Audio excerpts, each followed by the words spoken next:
What's going on, guys? Welcome back to the channel, or welcome if it's your first time here.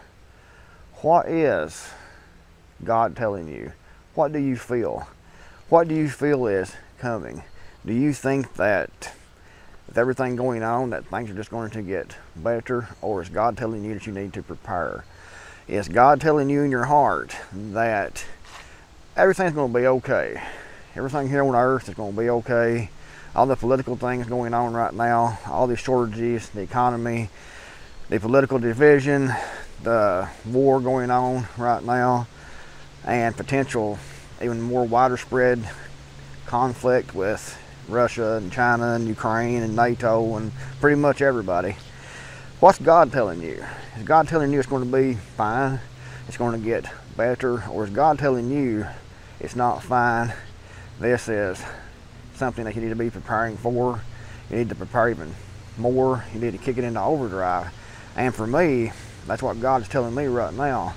I need to kick it into overdrive. I've been prepping for years, and even still, even though I'm more or better prepared than probably the majority of the people watching these videos, I still don't feel like I'm prepared enough, because there's so many unknowns and there's so many things going on right now that it is extremely dangerous times. And I still get comments from people, and I hope that it's just someone being a troll or, you know, a bot or something like that, and not someone who is serious. But I still get comments from people saying that nothing's going to happen, everything is just fine, you preppers are stupid. And I'm thinking, man, if that person really believes that, then that person is completely oblivious to the surroundings, to everything that's going on right now, and has no clue or no reality of the situation that we're actually in. But right now, you know, the big thing they're talking about is the Nord Stream pipeline explosion. And now they're saying there's 4 different places, I think that it is 3 or 4 different places that pipeline is ruptured. And they're definitely saying it was sabotage.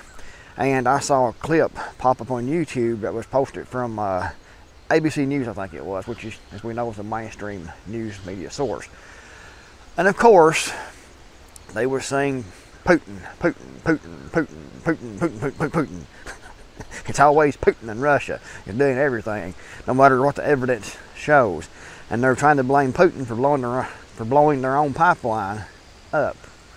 The pipeline that they supply the fuel through. The pipeline is a big source of their income. And if they want it to stop, you know, the flow of fuel through that pipeline, they can just cut that off. So why would they need to blow their own pipeline up? Why would they have to destroy their own pipeline and destroy their own livelihood?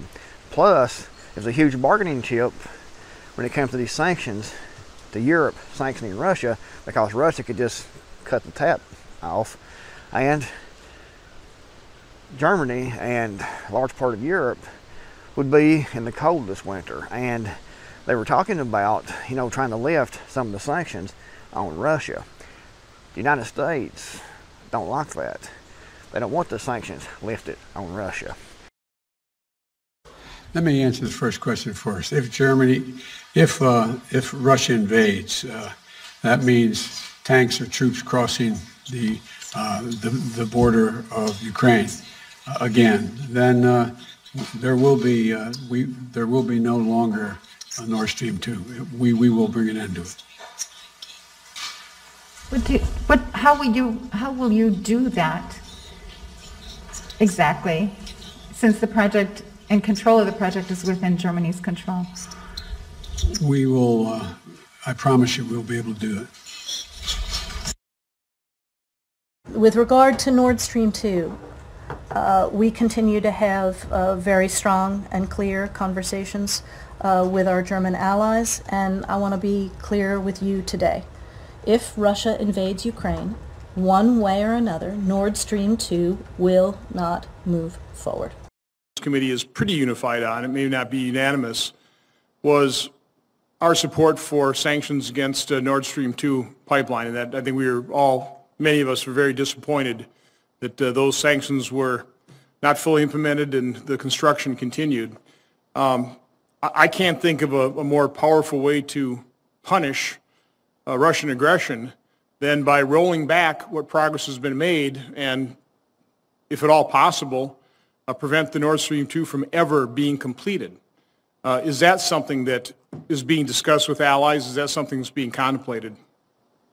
Absolutely. And as you recall from the July U.S.-German statement, that was very much in that statement that any moves, Russian aggression against Ukraine, would have a direct impact on the pipeline, and that is our expectation and the conversation that we're having. So again, direct impact is one thing, but I'm literally talking about rolling back the pipeline. And loosely define that, but I mean taking action that will prevent it from ever becoming operational. I think if President Putin moves on Ukraine, our expectation is that the pipeline will be suspended. So, I wasn't there. I wasn't in the meetings. I don't know for sure who did it. But in my opinion, Russia didn't blow their own pipeline up. Germany didn't do it because they're going to be the ones suffering, Germany and Europe. So who else is left? I mean, who would benefit from that? And I saw on the same news clip that the United States was leveraging even more sanctions, economic sanctions against Russia, and sending more billions of dollars to Ukraine, more long-range weapons systems to Ukraine. And they were talking about Putin's aggression and Putin's sham elections to annex parts of Ukraine into Russia. Blah, blah, blah, blah, blah, blah, blah, blah, blah, blah. The propaganda and the blatant, complete, just lies coming from the mainstream media and our government is horrendous. And of course, Russia lies too. They lie to their population through their media. Their government is just as sorry as ours is. So they're all a bunch of lying frauds, hypocrites, whatever, that's trying to rule the world and trying to leverage the power structure. They're trying to rearrange the power structure, actually. It's, oh man, so much stuff going on, so many lies. It is ridiculous. They talk about Russian aggression. And how many wars has Russia been in since Russia, or the Soviet Union, been in since World War II? One, Afghanistan, as far as I can remember. How many has the United States been in since World War II? Vietnam, Korea, Somalia, Iraq, Afghanistan. You can keep naming names for probably 30 minutes of different wars and police actions the United States has been in. So it stands to wonder, who showed the most aggression? And they talk about Putin's war in Ukraine. What if someone who has a history of global warfare, like the United States, what if that person, that country, moved their forces into Mexico? And Mexico was our sworn enemy, say for example. They're not, but I said they were. And another country like Russia was moving weapons, troops, all kinds of things in there, bio labs and everything, in Mexico, right on our border. The United States would be like, we can't allow this to happen.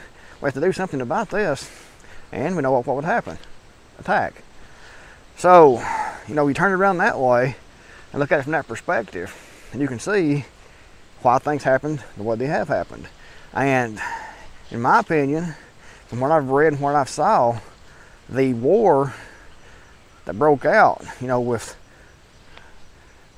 the part anyways where Russia actually invaded Ukraine. Been kind of a war going on there for a long time, but when Russia actually invaded through into Ukraine, that could all been avoided, from what I've read and my understanding. If NATO had give Putin reassurance that Ukraine wouldn't be made a part of NATO. And no doubt there's more things that we didn't know about at the time, like the bio labs there. And so they really made no choice whatsoever. If you look at it from Putin's view and Russia's view, there wasn't really any choice but to make what happened, unfortunately. I wish that all these things would go away, but they're not going to. And you know, that pipelines got destroyed. And they're saying that it may be impossible to repair those. So, you know, Germany and Europe is going to be in a world of hurt. They're in a world of hurt right now. But this winter, oh man. You know, we heard about the cold, dark winter. Well, they're fixing to have that cold, dark winter. And not only that, you know, that natural gas that Russia was sending through there and Europe was buying is a lot of their economy, because they use that to make other things in their economy. So, you know, their economy is going to completely collapse. Germany first, spread out through Europe into a third world country, and then to the US. That's what's going to happen, guys. So, like I said, what's God telling you? If you think God's telling you, your gut feeling or whatever you want to call it, it's going to be great. Prosperity for all. No need to prepare. Then don't prepare. It's up to you. You know, it is what it is. All I can do is tell you what I think, what I feel, what I'm seeing, and hope that someone actually listens. But I think right now we need to pick it up tremendously. And you know, a lot of people have looked at prepping as a hobby, as a fad. It's not a hobby, it's not a fad. It's something you're going to have to do to survive. And even then, you may not. Depends on what happens. But you have a lot better chance if you're prepared for the worst. And the worst is coming. Unfortunately, the worst is coming. What we see now, we'll be looking back on this time next year as the good old days.